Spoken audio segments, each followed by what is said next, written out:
Missed an episode of your favorite podcast? Choose from over a decade of content in our archives, not just the latest episode. All free at GCNlive.com. This is your call to action. Get prepared, America. Economy, survival, energy, disasters. This is USAPrepares.com. Informative radio, educational radio. Interact now by emailing instructor@usaprepares.com or text at 434-390-7953. Class, please take your seats. Now, your instructor, Vincent Finelli. Everyone all set, cocked, locked? Here we go. Dial set correctly to USA Prepares. Thank you for being with us today. We broadcast 2 hours a day, 5 days a week, right here from Missouri, for now. And Brad is engineering the broadcast for the moment, and he's going to be assisted in just a few minutes by Jason. And traffic is intense in Minnesota, where we hail from, Genesis Communications Network. Dr. Richard Allen Miller's with us. Welcome, Rick. Good morning, and the way it goes is, and the wind-up is, it's just outside. Oh, you know, that was excellent. You know, there's a possibility for another career right there. Rick, I wanted to mention something very quickly. Tomorrow, it's just going to be hour number one. Dr. Margaret's going to be with us, and we'll be talking about food. Hour number two will be just me. And if you would like to call in, I'd love to hear what your suggestions are what about. Day, sir? Tomorrow? Tomorrow. Tomorrow is just hour number two will be just me. And for those who have suggestions, comments, concerns about the broadcast, what we do, how we do it, positive and negative. I'll try to. What is the number right now? Quick. I've never used it. Okay, ever.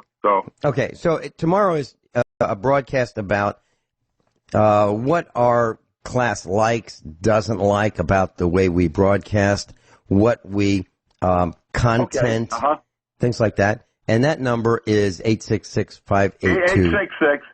582. Yep. 9933. 866-582-9933. And if you're a detractor, 8 o'clock. Yeah, 8 o'clock. Yeah. Okay. And if you're a detractor and you'd like to call in and beat us up the way you do on the internet, feel free to call in. We'll pay for the call. It's toll free. And if you're a teacher, a principal, or a superintendent, I would love to hear from you. What have you done to our educational system? Why is it that our children no longer know how to estimate, no longer have initiative, have ADHD? What have you done?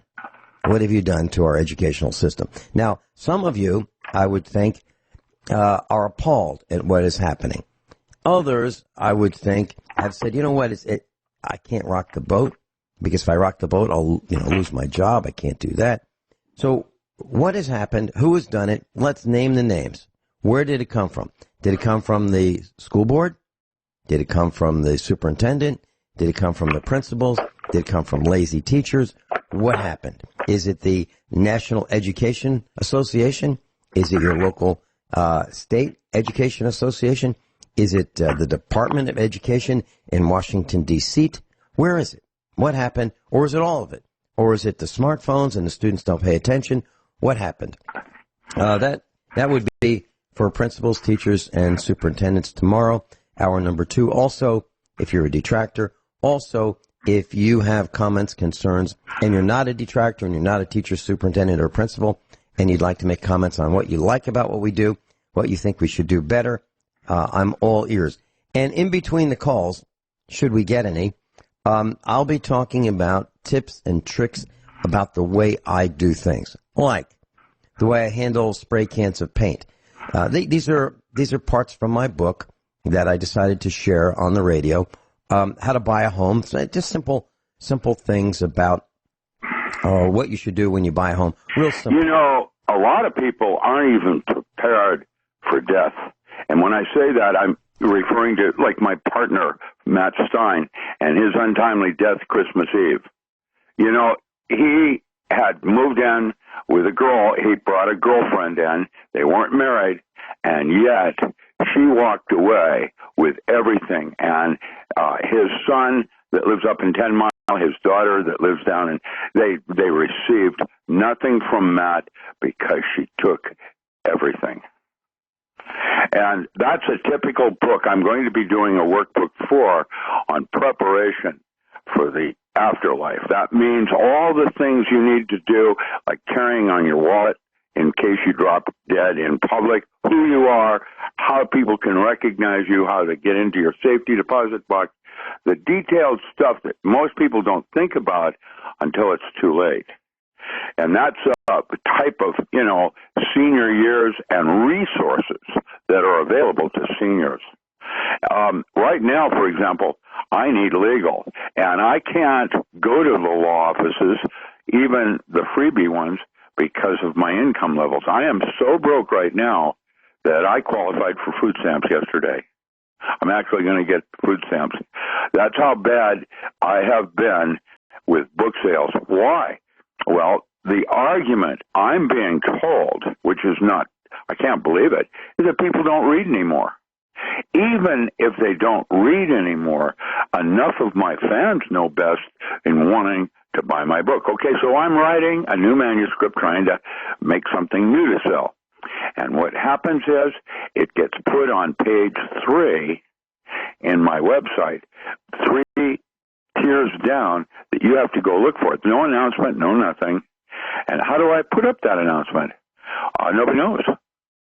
How does that work?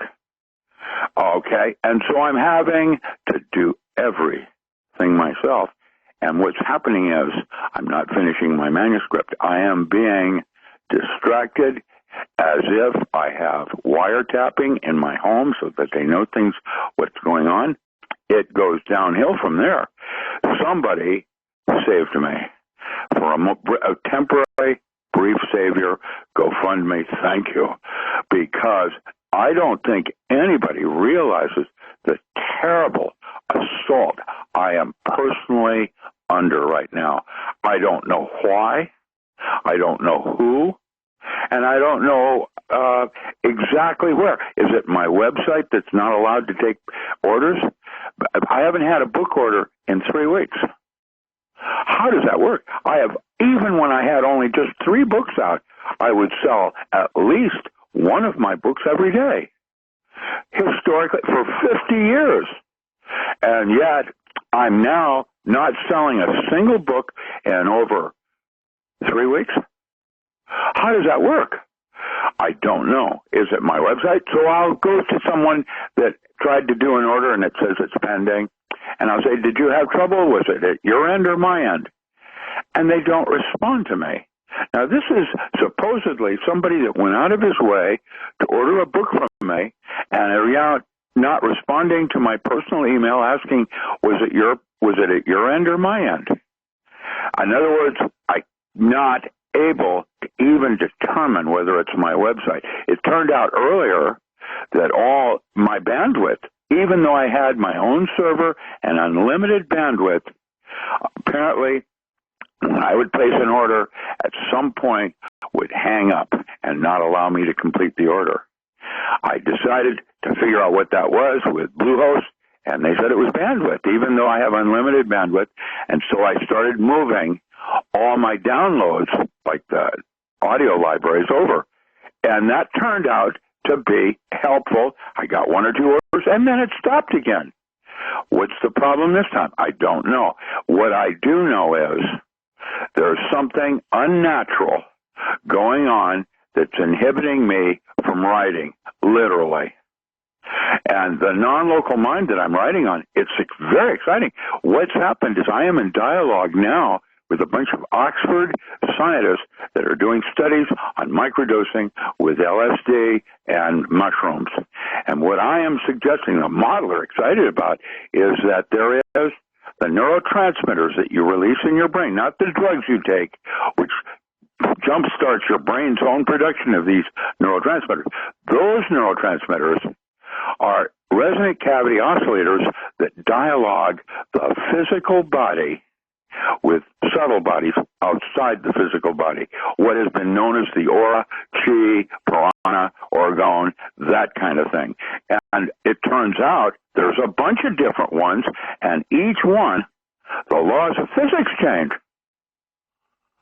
And so that's what my non-local mind book is about. I'm writing about those bodies and how to get access to them. And right now, the purpose, what I'm writing on is what is the purpose of pain. And if you think about pain, pain is extremely important, just like death is. It is a veil between here and there that causes you to behave certain ways. And so it has a very important purpose in everything. And how to change it and turn a pain or a wound into a blessing. It's what makes you uniquely different than me. Somebody or something is trying to stop me from writing. Isn't that interesting? It is interesting, and I don't know who these people are, but we're having They're trouble. spending more money than what I'm losing in order to do this. If it's an AI or it's somebody monitoring me, that's got to cost money. Mm-hmm. And the amount of money I'm losing is hundreds of dollars every day, and I know that if they had 2 or 3 people working on me, that's got to be more money. I have stalkers that continue to stalk me from the Philippines 3.5 years every day.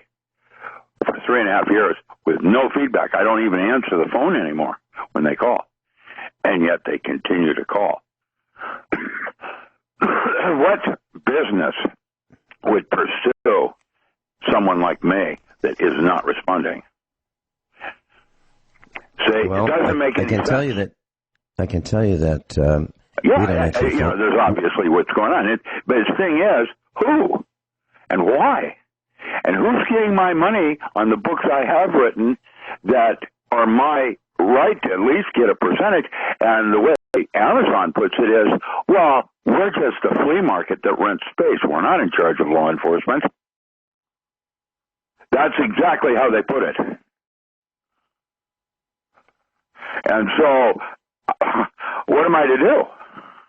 And I don't have the resources to go after those people because that's another distraction. That'll never happen. They're always somehow one step ahead of me, and I'm prey. When I go get a lawyer, turns out he's been disbarred. When I call someone on the telephone, they're already under contract. So it's a conflict of interest. I can't figure it out. And so what I try to do is put it behind me and move forward. And when I try to move forward, that's another block. And so I'm getting old, grumpy, and persistent. And that's what made the difference. It was not my unrewarded genius. It was persistence that ruled the day. And so I just have to stay focused, realizing that my fight is the good fight. I just don't know what I'm fighting. Hold that thought, Rick, hold that thought. We'll be right back after these few short commercial announcements. Dr. Richard Allen Miller is with us today, a resident physicist. And we're talking about a whole bunch of things, how difficult it is today. And Rick, you've said something for years that rings very true. I was thinking about it yesterday, last night. Nothing is real. Nothing is real. And let me give you an example. I was reading an article yesterday about this young gal. And she's writing a book about her life. But she's not so good at it. So she gets someone to help her.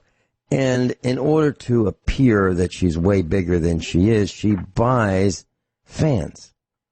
Buys fans from a fan mill that generates, people following you. That's not true. It's an illusion. And then she lands a book deal, and she gets money up front to write this book about this really messed up life that she has. She's thinking about committing suicide, and then it's all an illusion. So when I look at, you know, these radio rankings of these people, I've heard some of them on the air. I just can't believe the tripe that comes out of the microphone. I just can't believe it. And yet they're still on the air wasting valuable resources, airtime, and so forth, and there's no meaning to it. Add that to something else that I've discovered, and I really believe, and you mentioned this, people and reading habits. I don't believe that people read as much as they used to. I just don't believe it. I think that it's, and here's some of the proof. But so it isn't 50 to 1. It isn't 50 to 1. It's maybe 5 to 1. But I'm experiencing 50 to 1 in terms of book sales. Something else is going on. I think it is 50 to 1, and let me explain why I say that. I was looking at a Mercedes-Benz manual of 15 years ago. So it's over 500 pages. So when you get one of these new Mercedes 15 years ago, you get this owner's manual in the glove compartment. And it's for your reading pleasure. Over 500 pages. Now, it used to be that if you wanted to make the interior warmer, you would turn a knob. Okay? And it wasn't in degrees. It was maybe a red line that got thicker and thicker and thicker, meaning this is hotter. You turn it this way, or you slide the lever that way. Gets hotter. This other way is cooler. And this 1, 2, 3, 4, that's the fan speed. And it was really simple. If you wanted air conditioning, you would move the lever for cool, colder, or not so cold. And what would happen is the air conditioning compressor would engage and disengage. There was a clutch on the air conditioning compressor that would engage and disengage based on the temperature you wanted. Not anymore. Now the compressor runs all the time that the engine's running when you have the air conditioning on. And then if you wanted a little not so cool, then the heat comes on with the air conditioning compressor. It's a tremendous waste of energy, but that's what we have. And to make it even more complicated, we have, well, does your passenger want it 2 degrees warmer or cooler than you do? So we'll have dual air conditioning and dual heat. And to make that work, we have a computer. So now the controls are way more complicated. The mechanism is electronic and mechanical. So it's electromechanical, computer controlled, and that's more complicated. And then the dash is, well, we've got the digital, we have the analog, we have a display, and all you have to do is hit some buttons on your steering wheel, of which there may be 8 buttons on your steering wheel, plus the horn, plus the steering wheel acts like a steering wheel, and those buttons control what you see on your dashboard. You know, it's way too complicated. So the manual is over 500 pages for this car, and it's 15 years old. So does anyone read that manual? And I would dare to say hardly anyone. So you have features and controls on your car that you want when you buy it, but you don't know how to use them because it's too hard to read the manual or too complicated to read the manual. So let's skip down to a less expensive car. Let's look at the Ford Escape. I read the manual of a Ford Escape. It's over 300 pages. It's complicated too. And if you lose your key, you're toast. Now you're looking at $300 to $500 because you lost your key, because it's an electronic RFID key. And you've got to have a specialist program it for you. That's the problem, Rick. Too many choices, too complex. Dr. Richard Allen Miller's with us. And to put a couple more exclamation points on what I've been saying in comment to what Rick said, I went out to the automotive shop during the break right here at the farm. And I grabbed a owner's manual that came with a 1991 Mercedes-Benz SL 500. So, class, that's a 2-seater. It's a 2-seater convertible with the hard top. It was a very expensive Mercedes back in its day. It was very sophisticated. And the owner's manual has 150 pages, 150. That's 1991. Just fast forward to 2004, not too many years past that. The manual's about 500 pages. Way, way, way more complicated. And if you want to look at something else that's complicated, it's taxes. Hardly anyone wants to complete his or her own taxes. So you hire somebody because you can't figure it out, because it's too complicated. If you get the abbreviated Publication 17, which is the short version that you can download, it's still hundreds of pages on how to prepare your taxes. And then there are all kinds of forms and calculations that go with it. So most people just throw up their hands and say, I'll have to hire somebody because it's too hard, too much reading. I get it. By design, it's too hard.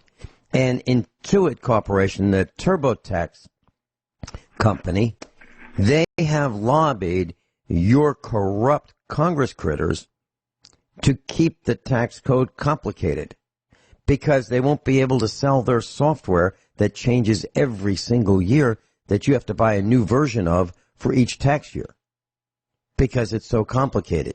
So the Intuit people are your friends at the Intuit company, want it to be difficult. So you have to buy their software that you throw away every year because it's no good after that year.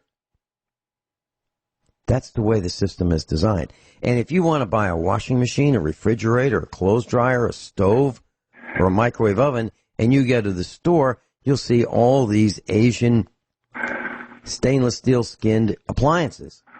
And you will be in a world of confusion trying to figure out which one you want. And if you actually can leave there and make a decision, I'd be impressed, because it's overwhelming. And if you listen to that teenager and take the teenager's advice, you've lost your mind. Why would you go into a store and talk to a teenager or a young 20-something who has no money and have that person advise you on what you should buy as an appliance? Do you think they know about compressors and pressure and refrigerants? Do you think they know about insulation R values? Do you think they know about energy consumption? Do you think they know about the thickness, the gauge of the metal? Do you think they know about decibels? Do you think they know about anything? I don't think so. I would never take the advice of some pink, blue, green-haired twerp when I was buying something, or someone who's tattooed all over, some risk taker, some careless, frivolous risk taker, someone who can't even manage his own body. Why would I buy something from their advice and counsel? Why? I wouldn't. So, Rick, what I'm saying is life has become way too complicated. Way too complicated. And I agree. Think people are melting down.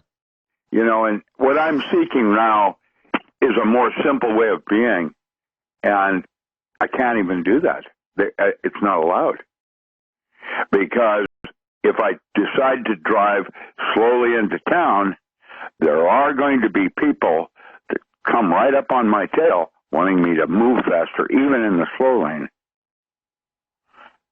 because they don't like who's in the fast lane. They want to go around them. They want me to move ahead so they can cut that other person off in the fast lane. It's craziness. So our son came home.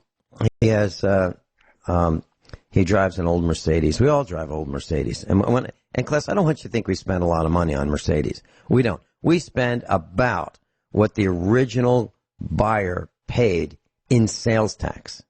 That's what we pay for a Mercedes. Maybe that much. We found them for $500, $525. The most expensive one we bought was $3,250, and it's magnificent. So when you hear me talk about Mercedes, I still think it's the finest automobile in the world. Except for my 280Z. Yeah, except for that. No, really, no. I've had both. I've had my 280 and I had a Mercedes, and I really like German technology. But somehow, that one moment in time, it was like the Ford Mustang. It was like the best car ever built, designed simply, and he's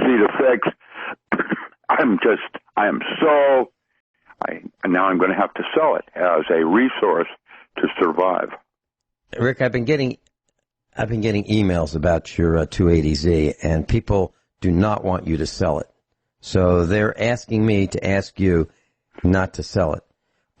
By the way, back in 1974, I was doing some research. I was racing back then, and I was deciding between two vehicles. One was a Lotus Europa. It's a double overhead cam. I remember the Europa. Yeah. Twin. Yeah, it's a twin cam. Italian. Well, this was built in England by a guy named Colin Anthony Bruce Chapman, and what they did was it was a race car, and they put a really cool body on it. The 1974 was called it was the newest series, and it had a front suspension from a Triumph Spitfire. It had the transaxle from a Renault front-wheel drive turned around backwards. It had a Ford 1500cc block with a aluminum head with twin cams. I mean, it was something else.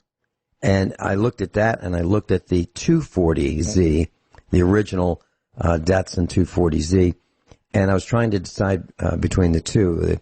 The 240Z had a 6-cylinder, and it was both cars were really, really impressive. The only problem was on the East Coast, the 240Z would rust and just disintegrate if you had salt on the road. And the Lotus Europa, well, it had a fiberglass body, so you didn't have to worry about that. But what turned out, the 240Z was a better way to go because I actually put 3 engines in that Lotus.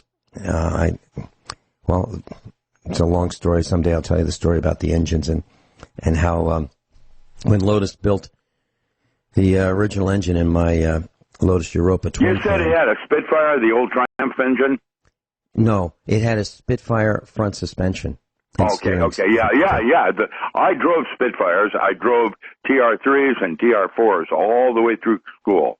I didn't have BMWs. I mostly was in Triumph. And they leak. They left oil spills just like my Triumph Bonneville did. That was British Leland. My 280Z, the Datsun, was 9 times cheaper than the 911, outperforms the 911, and the only thing it can't take is a Cabrera. And the Cabrera with a wider wheelbase. I have, instead of Coneys, I had specially designed shocks built by Henderson, and I can, in dry weather, take that car into a 4-wheel spin and have complete control of it. It is the most amazing car to drive. It isn't fun to drive. It invites you to drive it. Yeah, and people used to ask me how do you like the Lotus? And I would say, well, I like it to run. Because it right. hardly ever did. And then they'd say, how fast does it go? And I'd say, well, you mean on a straightaway or around a curve? And they'd say, well, both. And I'd say, well, 120. It goes around a curve at 120 and it goes straight at 120. I mean, actually we do 137. But I had to modify in order to get the suspension right in the rear. It had 4-wheel independent suspension, which was really brand new back then in the 70s, early 70s. And I literally cut the sway links and welded in a threaded fine bolt and nut, and I could adjust the camber where I wanted it because I didn't like the way Lotus did it.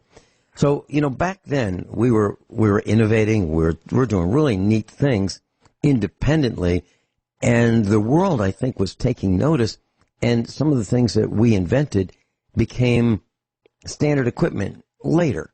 So that's automotive racing and innovation at the backyard level, which is what I was doing, actually helped the automotive industry. And, of course, nobody would ever get credit for that. The automotive industry takes credit for all those innovations. But most of them, a lot of them came from Smokey Yunick and race car enthusiasts and race car innovators. But where is that? And that's what I want to know tomorrow. So if you're a teacher or a principal or a superintendent, I want to know, what have you done or not done to education? Because I don't see any of this happening at the high school level. They no longer even have shop or mechanical drawing or any of the things that you and I were part of that we had to take in school. I was reading Craigslist, and I wanted to buy a bandsaw, but I didn't want a cheap Chinese one, from Harbor Freight. I wanted a top-quality bandsaw, and I'm thinking I'm going to have to buy one from the 70s or the 60s. And I found one on Craigslist years ago, and it said Rockwell. And it's all cast iron, made in USA, $225 with a whole bunch of saws, replacement blades, if you want to call them. A whole bunch of them, like, I don't know, $300-400 worth. And this bandsaw is magnificent. It's heavy, came with a stand, and there's a big sign on it that said, make sure you wear goggles. Why did it say that? Because it came out of a high school. The high school couldn't wait to dump it. So this guy bought, the radial arm saw, the table saw, the bandsaw, all the shop equipment. I guess he bought it all and then started selling it individually. I was glad to buy it. I guess if I were to buy one like that, it'd be $2,000, for that quality. I was able to get it at about 10%. I paid the guy what he wanted. I was delighted to get it. I can't believe we don't use it in schools anymore. I guess we have to worry about children hurting themselves. That makes sense. Well, why? We used to teach marksmanship in the public schools. They used to have 22 rifle teams, 22 caliber rifle teams in high school. Not anymore.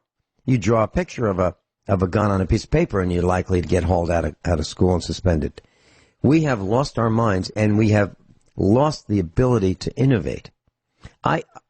Honestly, I don't know a single young person who's not a farmer who knows how to do anything mechanical. Not one.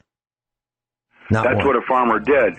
In the wintertime, they worked in their shop, building and repairing and modifying. And right now, our son is in our automotive shop, and he's making the part we need for our baler that broke because we won't be able to get it for a few more days, and we can't wait. So we're going to make it. And by the time I'm off the air, it'll be done, and he and I will put it on the baler, and out I go on the tractor and bale. That's what it's like. But how many children can do that? Dr. Richard Allen Miller's with us. And if you'd like to go to his website, richardallenmiller.com, richardalanmiller.com. Rick, I want to tell you a story about why you need to get your hands dirty, class. A man bought a pickup truck. We know him, and he came to the farm to have it checked out, and our son checked out this pickup truck. And one of the things he did was he changed the oil, and this is a Toyota pickup truck, 5.7-liter V8. And the oil filter is a cartridge type, which means that it's not a spin-on. The cartridge fits in a permanent housing. And this particular one is upside down. So what you do is raise the car up, get under it, and then unscrew this cap, which is facing the floor. And then the oil comes running out. And when you take out the cartridge, there is a part that you keep, which is it's a cylinder, it's a perforated cylinder that goes inside the cartridge that keeps the cartridge from crushing under oil pressure. Well, Walmart did the previous oil change, and they did not include that crush prevention cylinder. So our son bought the replacement. It was $45 for all the parts that this guy needed for his oil lubrication system. Put it all together, and it worked great. And the customer couldn't wait to bring back the car he wanted, or the truck he wanted to have the oil change done, and our son was not available that day, so he brought it to Walmart. And Walmart changed the oil, put in synthetic lubricant. The guy paid extra for it. The owner paid extra for it. And everything was good. And he brought it back to the farm here for his next oil change. And our son took out the oil filter cartridge, and missing was the reusable crush protection tube. So what Walmart did was they changed the oil throughout the old oil filter cartridge, and the part that you use over and over and over again, they threw it away. So now our son had to get another one, another $45 for the customer.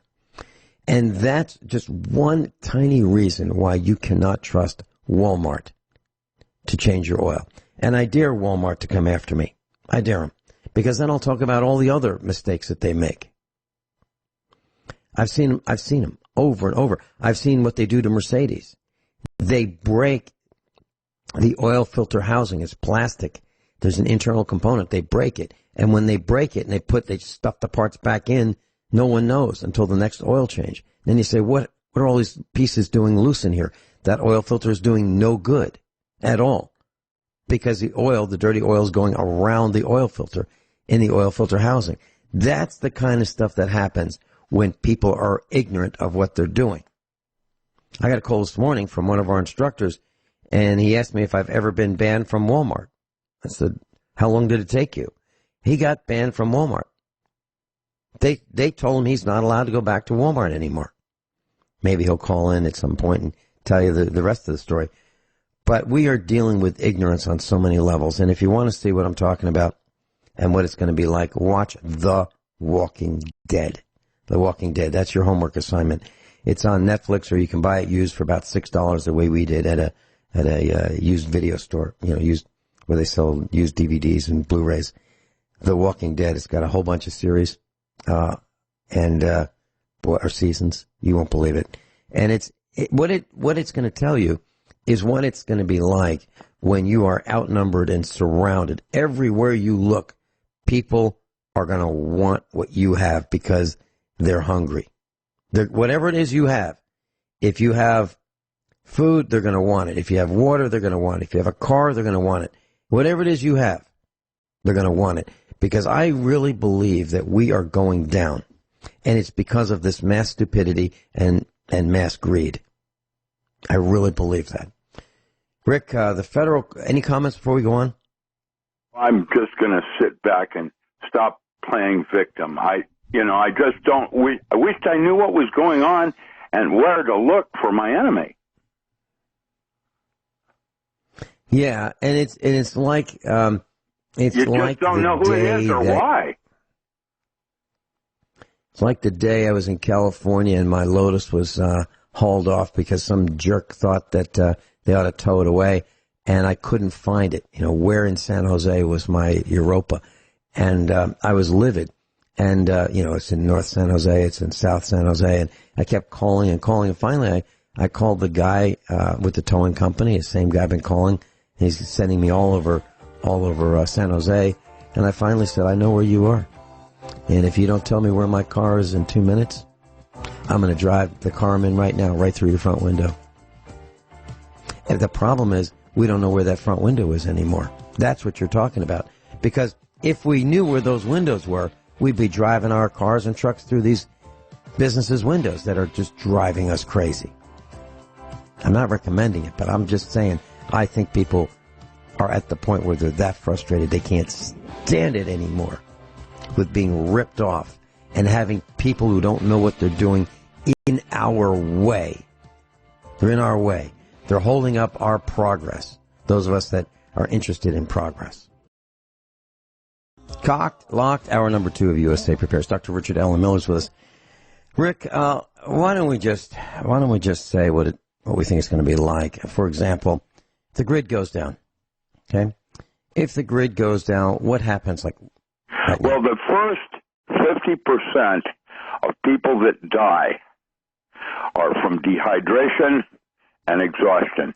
Even before the pandemic, the earthquake, the mountain falling on you, the person trying to rob you of your drugs, it will be dehydration and exhaustion. If you have your water organized now, that alone puts you in the 50% survival category by all standards throughout history.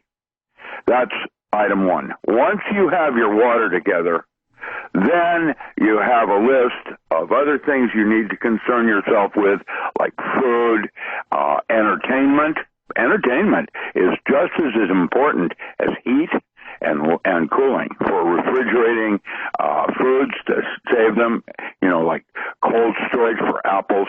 That's what we did up in Washington. We had a cellar, and we had traps down there to keep the animals out of getting into our food. And we would store things like apples and other kinds of things in cold storage that would last all year round in the cellar, in the basement. That basement, that cellar, is probably also going to be needed because even the Hopi are saying that something is going to come off the sun that's going to sterilize the earth in one moment, and that you are going to need 10 feet of protection between you and the sun of Earth. So you need to have a hidey hole or cave or a basement or something that gives you 10 feet of Earth between you and the surface of the Earth. And right now, that's already being observed with UVBs and UVCs with the amount of flies on manure and the ants that are down. This is a serious problem that has been projected by the Hopi and the Clovis. That's exactly, you can count on that. Even Jet Propulsion Laboratory is saying that, and Suspicious Observers is saying that the sun is changing. You remember when it used to be yellow. It is now white. What does that mean? Well, our radiation shield is changing, and the bandwidths coming off the sun is also changing, both of which are toxic. Okay, I think you're right on the money. And so it will be, okay, this is a third thing. It will be your neighbor that most likely saves your life. It is not about location. That's true in terms of this event over that.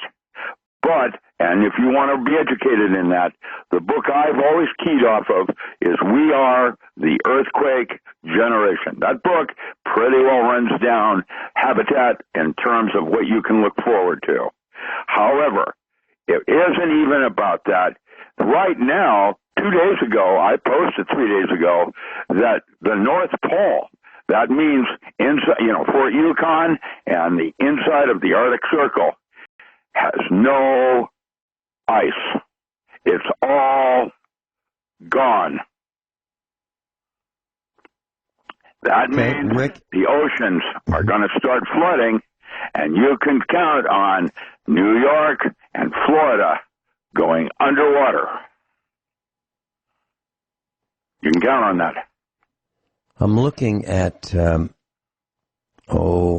how much energy we use, and you mentioned 10 feet underground. Well, one of the first things that's going to happen when the grid goes down is electric heating and cooling systems are going to quit. Well, the grid, yeah. Electric and delivery systems like propane and oil will stop because of fuel problems and just-in-time delivery systems with food. Mm-hmm. That's why having, a basement is so important in many, many ways where you keep your storage or canned foods. Backup, water, replacing the water every so often. Mm-hmm. Let me share with our class what we're talking about in specific numbers. So immediately, when the grid goes down, whether it be a widespread outage or locally, electric heating and cooling systems will shut down. Of course, that means in the winter, homes will begin to get colder. In the summer, hotter. So the air conditioning systems of buildings, whether they be apartment buildings, high-rise buildings, homes, businesses, it doesn't matter. Those are the big energy consumers. How much? Well, I'm looking at what our local electric cooperative, Laclede, says. They say that 53% of the energy amount that's consumed by a homeowner is for heating and cooling. 53%. And 17% is for heating water, meaning hot water. So 3/4 of your energy, roughly. Well, if you put in, that's another category, sanitation. You know, keeping clean with fingernails and other kinds of bugs that get into all sorts of orifices and cracks. That, you know, sanitation is right at the very top as another primary category you have to consider. And, you know, most of us misuse water tremendously with baths and soap, when in fact it's more likely bleach and you know, nobody's really prepared. I'm not. You know, I'm going to be in shock when it happens. We had a power outage 2 days ago for 3 hours here in Grants Pass. There were only less than, I think it was 4,000 homes that were affected. I was one of them. I had no warning. It was gone. I walked over to see if my neighbor, his power was out. It was. I couldn't call 911 to find out because they didn't even know. 911 did not know. I ended up having to call the power company. And they have an emergency hotline, and they had a recording saying what was going on to alleviate. But imagine if that system is out. What do you do next? Well, it's your neighbor. And you find out if it's just you, your neighbor, the block, or the entire West Coast. You don't know. So let's say those who live in the city lose power, and they're in an apartment complex. There will be no heating or air conditioning. And hospitals and television stations. Imagine 12 lights up and having to go to the bathroom and do you flush your toilet when you don't have it. Power. Well, that's another sanitation. Point. So hospitals, radio, television stations, data centers, they're going to switch over to emergency power. But most of those facilities do not have emergency power that can run the air conditioning or the heating system. They don't, because those are enormous power hogs. So what will happen is data centers are going to begin to heat up. Now, in the winter, maybe that's not so bad for the short run, but maybe an hour later, those computers will overheat the building, and they'll have to be shut down, or the computers will go into self-destruct mode. Tall buildings, computers without uninterruptible power are going to lose power.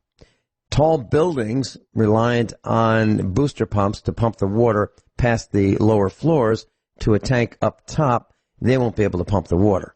So only the water that's in the tanks on the upper floors will have water until they run dry, and then that water won't be replaced. Entire cities are going to lose water pressure, and that's going to force people to boil their water if they have a way to boil their water.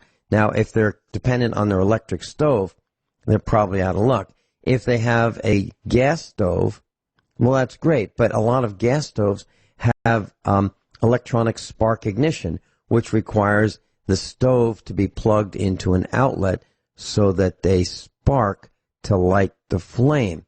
So do you have matches? If you don't have matches, why not? So now we're looking at boiling your water if you don't have potable water from the city. Now, if you're in a subway, that'd be a lot of fun because you get a chance to spend time with some people who are going to become your best friends. And they're going to be on their cell phones for a while trying to figure out what's going on. The lights will be out. You won't be able to see what you're doing, and you're going to be trapped in a tunnel in a tube. Yeah, I've also said that a zombie is East L.A. when they're out of food. That's traffic what you're lights. You're going to watch people pilfering and stealing out of stores, thinking there's no law enforcement and they can get something for free. That's what happened in East L.A. when the power grid went down there. You can count on it. Yeah.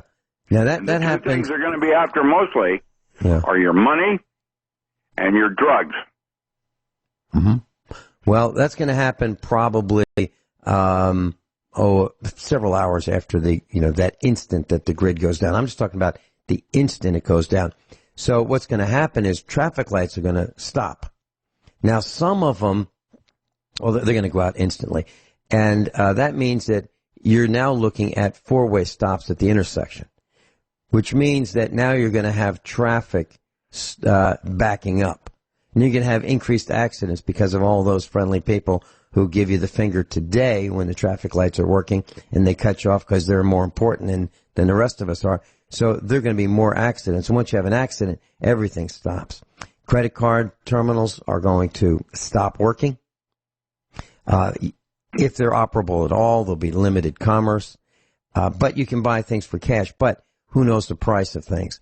So if you went into the cash? If the banks are closed and you can't go to an ATM. Mm-hmm. Well, ATMs are going to shut down. So immediately the ATMs stop working when there is a grid down situation. And how much money does your bank hold at any given day? Well, I know we've broken the bank years ago when we lived in Virginia and had a business there. $10,000, $13,000. We'd clean out the bank. Literally. They couldn't handle that kind of a cash withdrawal. Literally. And we're also looking at landlines. Now, landlines are the last to go down. Okay, they have storage batteries, the kind that some people have for their solar systems, the nickel iron batteries, and they are really large. And you'll probably get 3, 4, 5 hours maybe out of for landlines. But who uses landlines anymore? I mean, we do here at the farm, but most people have cell phones. So the cell towers, if they don't have a battery backup, they're going to go down immediately. If they do have a battery backup, maybe they're backed up by a generator. But how much fuel does the generator have? It looks to me like they might be able to go 2 days. Maybe 2 days. And then they're down. So you don't have much time to get communication operational in between you and whoever you need to talk to figure out. And where's your family? And how do you find them? And are they stuck? And are you going to go out and get them? Or are you going to wait for them to come home? Most people are going to panic and look for their children. That's right. Dr. Richard Allen Miller mentioned the word battle plan. That's absolutely right. So let's say, class, you're going to travel to the city. And here's what we do. Here's what we do at our farm. So if one person's going to the city, let's say it's just one. It's never one, but let's say it is. What we would do is we'd say, okay, what is your plan? First of all, we would make sure that if anybody needed anything, the person going to the city would be able to make that stop on the way or somewhere during the travel to and from the big city. And what we would do is we'd say, okay, so where is your first stop? I'm going to go to the farm store. Okay, good. All right. And then what? To the hydraulic store. Okay. And then what? Then I'm going to the automotive store. Okay. Which one? Okay, good. And then to the supermarket. Okay. And then any other stops. So we would know the exact route, which road, and we'd know about the approximate time that our family member would be at each location. Okay? None of this requires a cell phone. Now, if something goes wrong, we would know about where the person would be and to go look for him if we were going to go look for him, okay? And let's say you have a family member that goes to work. Same job every day, 5 days a week. Well, what you do is you get the free maps that your state offers, and you get 3 highlighters. And everybody gets a map. And there is a route, and you take the highlighter, the yellow, the blue, and the pink highlighters, and you say, okay, here are the different ways of getting to work. And then, like, if the husband's going to work, he says to the family, okay, I'm going to take the yellow route today. Now everybody knows it's the yellow route. Or I'm going to take the blue route or the pink route. Now you know exactly where to look should something go wrong. If you're going to look, and you're going to have to make that decision. So that's something you should think about. That's what we do here at the farm. Nobody leaves the farm and just disappears. Now, most family, people just pick up their jacket and they walk out the door. How crazy is that? They don't need to tell anybody. Heck, they're individuals. They're me first. They don't need to tell anybody where they're going. Really? Well, if you live in a 1950s or 1960s family like we do, you do communicate with everybody. And you have a list. And on that list you say, does anyone want to go to the store this week? What would be a good day? Who would like to go? What do we need? make sure you put it on the list. Not what do we want, what do we need? Don't spend money you don't need to spend. And if you can buy it used, you should buy it used to withdraw from the sales tax system if you can. Buy it used. Don't pay the government sales tax. Why would you do that? Why would you feed the beast? Anyway, those are some of the thoughts on how we operate. Joe in Arkansas, welcome. You're on with Dr. Richard Allen Miller. Hey, good morning, guys. Hey. I got a question for Richard. Did he say about the Arctic ice melting? Yes. Okay, I just saw an article about a ship of climate change people that got stuck in the ice just a week ago. So there is no ice inside the Arctic Circle at this moment. Okay. It says between Norway and the North Pole. Maybe you could help me out where that exactly is. Well, Norway is off center, and that's the direction that the pole is moving physically. But right now, it's generally considered Fort Yukon, 40-mile circle. And that is the North Pole. Now, the South Pole has, in Antarctica, is dropping large glaciers as we speak. Is that global warming? Not exactly, because there are other places in Europe that are experiencing extreme cold. In fact, Jet Propulsion Laboratory and suspicious observers are both predicting the worst winter in recorded history in North America. They are suggesting that by 2024, there will be parts of Canada that are no longer habitable. And we are bracing for it right here. We are. I'm not kidding. We're stacking wood. Wood is your friend. That's going to be what saves you. Dr. Richard Allen Miller's with us. RichardAllenMiller.com. That's Richard, A-L-A-N, Miller.com. If you'd like to peruse the website and buy some of his offerings. Joe in Arkansas is with us. And here at the farm, we are busy. We are really busy preparing for what we believe is going to be a rough winter. Extra hay. We need 400,000 pounds of hay. We are feverishly working on making that happen. We are feverishly working on stacking wood for the wood stove. We have bought spare parts for the heating system should there be a failure. I suggest you consider doing that, class. Well, nobody's thinking about the winter yet. Nobody's thinking about wood yet. And nobody's thinking about heating systems. They will when it starts getting cold. But why don't you jump on it right now? If you have a propane tank, prices are quite low right now. They will go up. They go up as it gets colder. People want to get propane. Why? Why not get it now? I paid about $1.99 about the last time I topped off, which was maybe a month ago, 6 weeks ago. And then they gave me 25 gallons free in addition to that. So I suggest you jump on that if you want to prepare, because propane is going up in price. Heating oil wholesale cost is about $1.87 a gallon. I'm going to top that off too. So this is when we buy heating oil, and this is when we buy energy, liquid energy, fuel oil, because it's at the lowest price in this part of the year. Joe in Arkansas, any comments? No, I don't.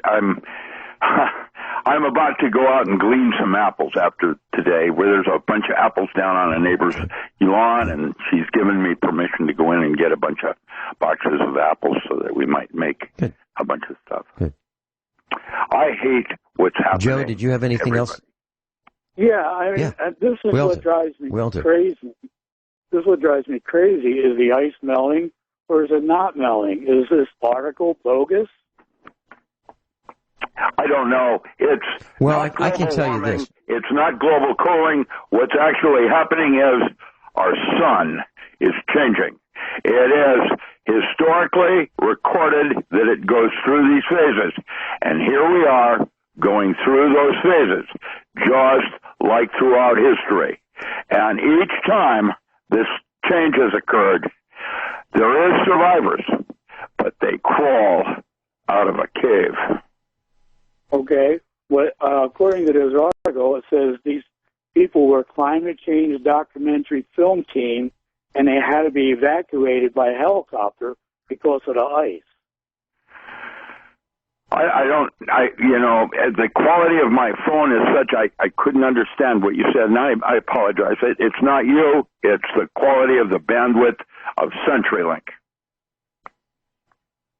Okay, well, I'll try again. It Joe, was an arc. Joe, let me. Yeah. Joe. Yeah. Okay, go ahead. Go ahead.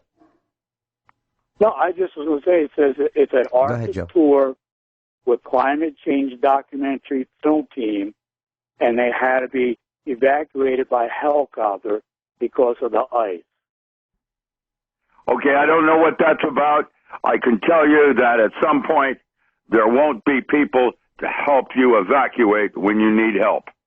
That you're going to be on your own, and that's when I meant it will be your neighbor that saves your life. I've got a comment for you, Joe. Joe, yeah. I read an article that said a couple days ago, the Pacific Ocean is warming in very large patches. And I was looking at a satellite temperature map, and there's no question the Pacific Ocean is warming.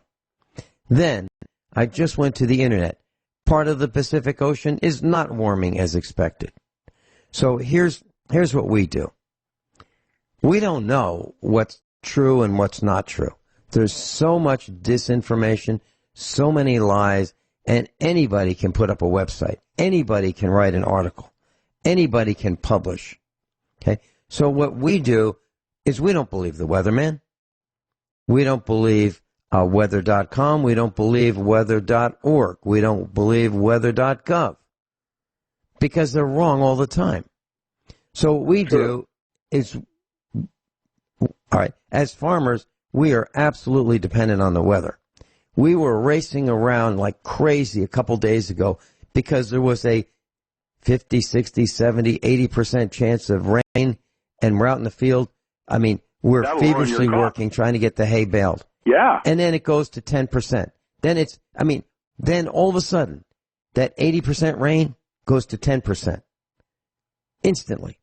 They can't figure it out. And if we depended on them for everything we do, we'd be out of business.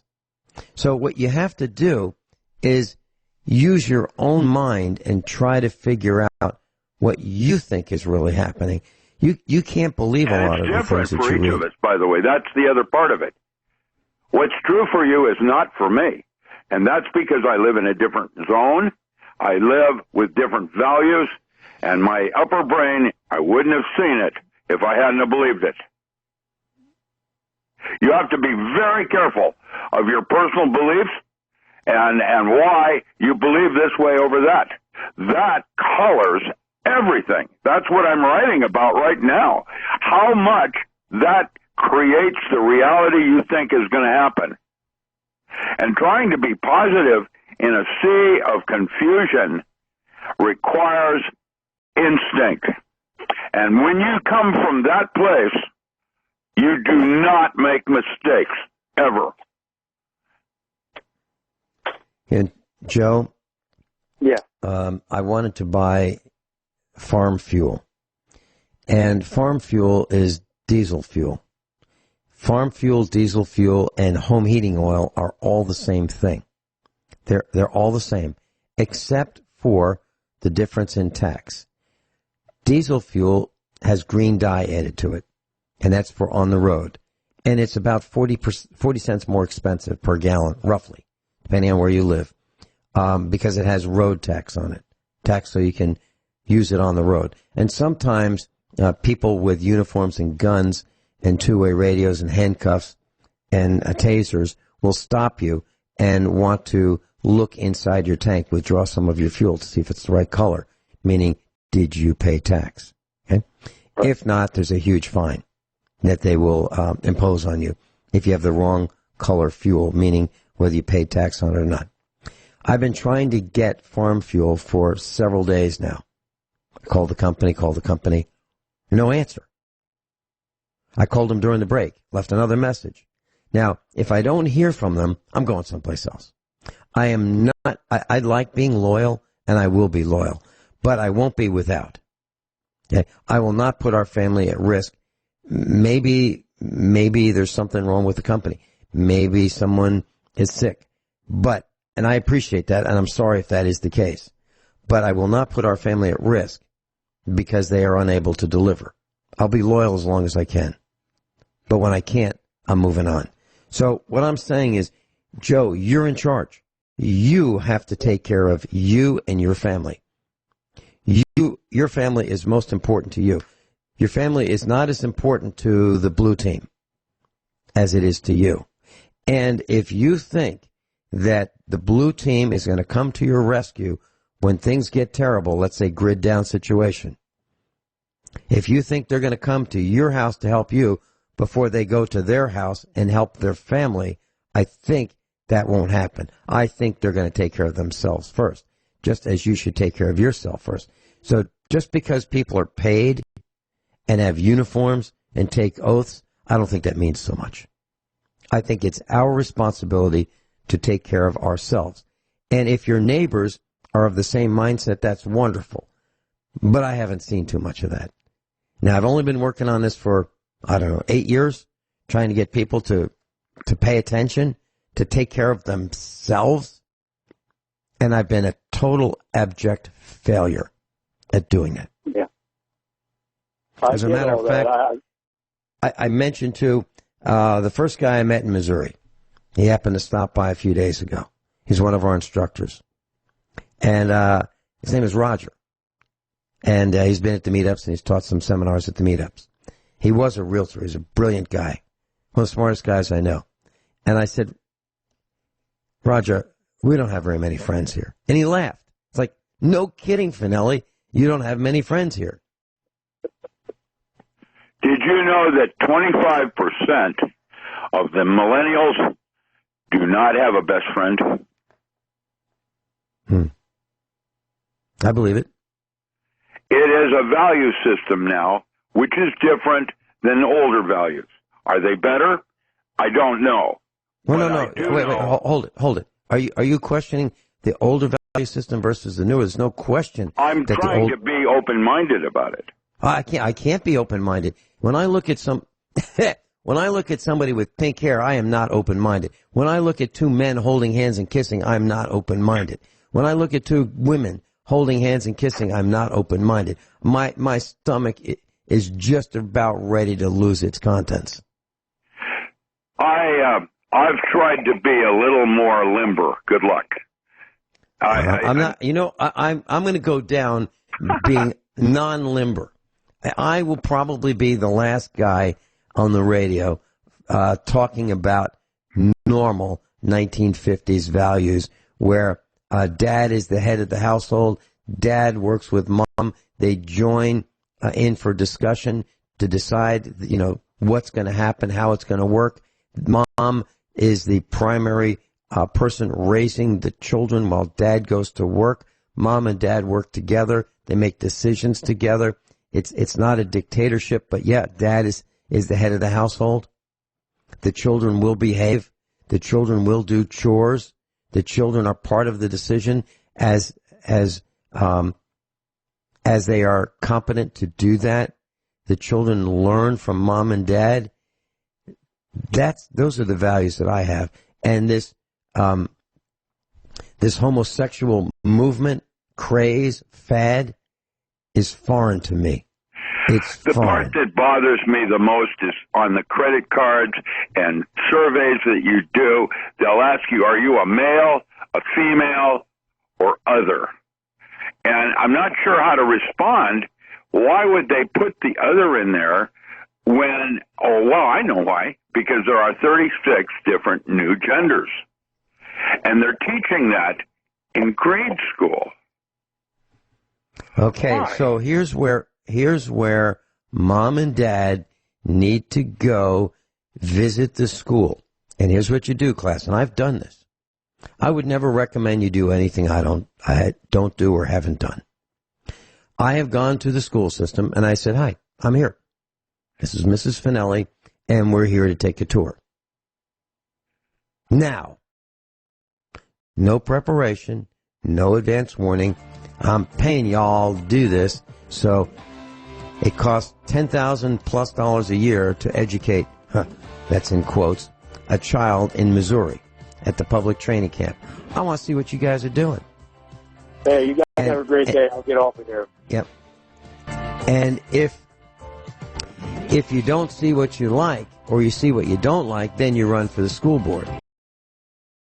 So you know that cell phone service will typically go down before the landlines go down. But what will happen is airports are going to have a tough time because they won't be able to pump fuel. Then you have medication. How are you going to get your medication from your pharmacy if they don't have electricity? And then 4 hours after, what I was talking about so far was instantly what will happen. 4 hours later, the backup systems on alarms are going to fail. So brick and mortar businesses are going to have to be guarded. If you own one, you'll have to guard it, or it will be left vulnerable. Okay? And if you have a home, you're going to have to figure out where do you want to be, at the business or at the home. And customers, who are criminals, well, we'll call them criminals, are aware of this. So that's going to be a huge concern if you have a business. And then if you have a generator up and running, that's great. But you're going to need to refuel about every 4 hours. And you're going to have to keep doing that. You have to check the oil level. You're going to have to stop and start it. There's going to be noise that says you have a generator. Now, store shelves in businesses will begin to empty within 4 hours. So it's going to be price gouging. That happens. Not everywhere, but profiteering, panic buying, hoarding. Tempers are going to flare. Batteries, bottled water, flashlights, candles, and fuel are hit first. And the cell phone circuits are going to be overloaded. Why? Because everybody's going to say, what happened? They're going to call their friend and neighbor and say, and their family, you have any electricity? There'll be 6 hours later, there'll be long lines at gas stations, if they're able to pump gas at all. If they have, generators running, then they're going to run out of gasoline. And most people will have to use the bathroom by now, within 6 hours. And they're going to discover that the toilet's no longer flush. This is what's going to happen. Not might. This is what's going to happen. Rick, any comments? No, I'm good. I'm going to just stay where I am right now. I've said enough. Okay. So 8 hours later, the utility companies have gotten their generators up and running, and just to keep some of their infrastructure up. Some people don't realize how big the blackout or grid down situation is. So they're going to light some candles. I mean, the first thing that happens is you look for light. If it's dark, you want light so you can see what you're going to bang into, right? And then the looting starts. And then the first guy who needs baby formula because his wife says, what are you going to do? She's crying. What's the matter with you? Go fix this.